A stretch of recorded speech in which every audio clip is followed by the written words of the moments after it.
Oh boy, look, like and subscribe to my channel so that people can get further updates. It's important that you do that because YouTube is trying to block my channel, which is called shadow my channel, because my channel is not monetized. It will never be monetized unless I'm going to use the money for some type of charity type situation. I'm not here to make money. Now understand this, because I'm watching this stuff on YouTube and people just don't get it. Understand this. Iran is fighting a proxy war for BRICS.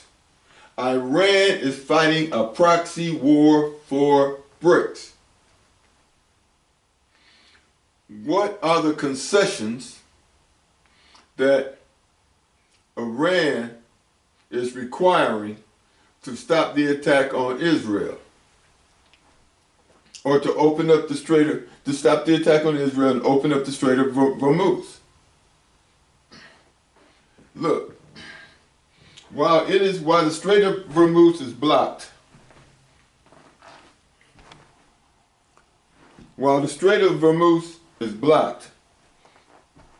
if you want to go through, you have to buy gas and oil in what? What do you have to buy gas and oil in? The yen, the Chinese yen, or you can use the Russian ruble. And what does this do? It undermines the dollar, and it makes BRICS what? Stronger. It gives BRICS more control of the oil, and it devalues the dollar. This is what BRICS wants to do. Russia and China has already given America and Israel a warning to leave Iran alone.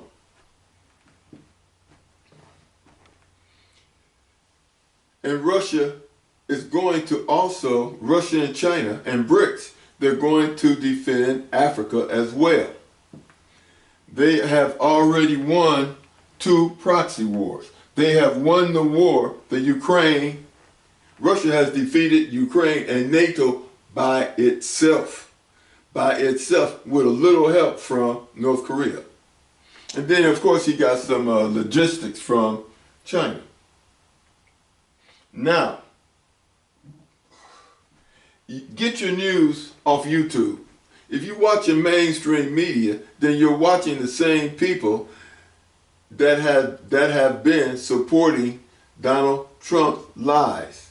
And the weird thing about it is that the little truth that they tell, Donald Trump calls that a lie too. But that's going into something else.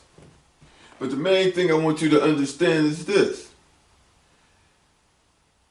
Going back to what I said, Russia defeated NATO and the United States by itself, and then the United States got out of it. Then the United States went to Israel, and they're supporting Israel. Now some people say that they're supporting Israel, that Trump is supporting Israel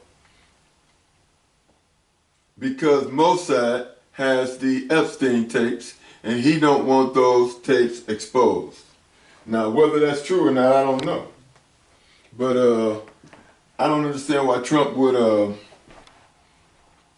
cause economic catastrophe worldwide for any other reason. Now, my point is this: Iran has already won the proxy war. Every time the United States asks Iran for a ceasefire and then attacks them again, it's because they're trying to regroup, because they're being defeated. Now Trump has asked for more ceasefires than bankruptcies he's filed and draft deferments that he's gotten. So I think he's asked for about 7 ceasefires, and Iran told them there will be no ceasefires until we get what we want. Why? Because you pulled this trick over and over again. Some people ask, how was Native Americans defeated by the United States? Ceasefires. The United States would get ceasefires, and then they would all party, drink, or whatever. And then as soon as the United States contingent left, they probably attacked them. And that's why Native Americans always said the white man speaks with forked tongue. But getting back to the point, understand this. Iraq and all those little attacks, Iraq was sizing the United States up. Sizing the United States up. And this was all a part, because see, they've been planning this for, Iran has probably been planning this since the Iran-Iraq war. And then they tried to, Iran is not producing, Iran has no intentions of making a bomb and attacking the United States any more than Iraq did. That's like a midget trying to beat me up. It ain't happening. But the main thing I want you to understand is that, like I said, the point I want to make is United States is lost. Now, understand this. If you're going to defeat a country, you have to put boots on the ground. But before you put boots on the ground, you must do what? You must prepare the landing. You must have a landing plan. Before you storm a beach, what do? You drop bombs. You drop bombs and make sure that your boats and your battleships and things can get in there and you can drop the troops off as safe as possible. But see, you plan this. You don't just get an idea and then you do this. That doesn't make sense. And see, I'm going to tell you this. Putin has done, and China, and North Korea, they have done a mental test to find out how Trump is going to react under certain situations. And he's fallen right into the game. He's fallen into the game. And Netanyahu is falling into the game too. Because both of them have outside interests. Trump doesn't want to go to jail. And Netanyahu doesn't want to face the International Court of Justice. But see, the worst thing you can do, in my opinion, if you are losing a battle and you are losing men, the smart thing to do is to tell them and then to back up, regroup, and then figure out where you're making your mistakes. You don't just throw money on top of money that's burning already.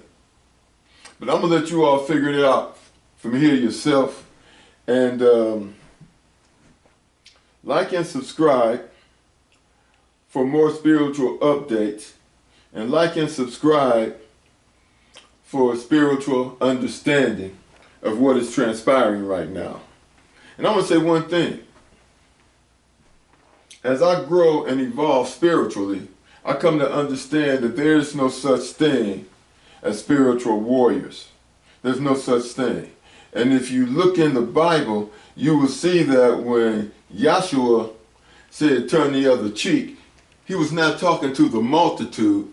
He was talking to the disciples. He had given the disciples spiritual powers, and he wanted the disciples to use those powers to heal people, not to fight. Because I'm going to tell you this, Yahweh has no competition. If you're going to war against Yahweh, you're fooling yourself. You're going to war with the Creator, you're fooling yourself. If you think that Yahweh does not know who his chosen people are, you're fooling yourself. Because first of all, it takes consciousness. You have to have consciousness to select a group of people to be your chosen people, and you must have a reason for doing that. But see, Israelis think that, are thinking of God as some type of a non-thinking machine, as some kind of chemicals where you mix these chemicals up and then you achieve these spiritual powers. You can read the Torah all day and knock your head up against that wall all you want. And the most you're going to do is having ethereal sex with people that are asleep. That's as far as you're going to go with that silliness. Yeah, I know all about it. So like I said before, like, subscribe, and I'll catch you all later. But everything, I pretty much told you everything that's going to happen. Now I'm just going into, I guess I'm going into a little bit more detail. Anyway, I just felt it was necessary to say this. So once again, like, subscribe, stay tuned.